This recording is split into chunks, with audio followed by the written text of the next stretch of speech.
నమస్కారం ఘంటారావానికి స్వాగతం. ముందుగా ప్రధానాంశాలు.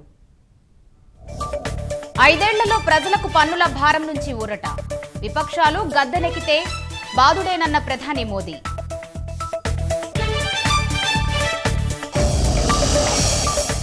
తెరాస కారు స్టీరింగ్ మజ్లిస్ చేతిలో ఉందన్న మోదీ.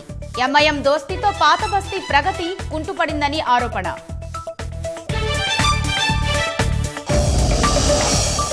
కేసీఆర్ రిమోట్ కంట్రోల్ మోదీ చేతిలో ఉందన్న రాహుల్. ఇద్దరూ ఒకే తాను ముక్కలని కాంగ్రెస్ అధ్యక్షుడి విమర్శ.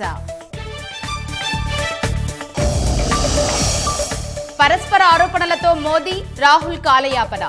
కాంగ్రెస్ భాజపాతో జనం విసుగు చెందారన్న కేసీఆర్.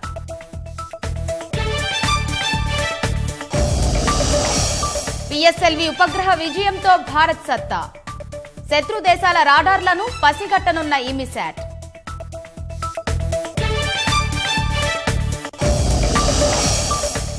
ఎన్నికల వేళ అసత్య వార్తలపై ఫేస్బుక్ చర్యలు. కాంగ్రెస్ ఐటీ సెల్తో సంబంధమున్న 687 పేజీలు ఖాతాలు తొలగింపు. జమ్మూ కశ్మీర్ పుల్వామా జిల్లాలో ఎన్కౌంటర్. 4 ముష్కరుల హతం. జైషే ఉగ్రవాది అరెస్టు.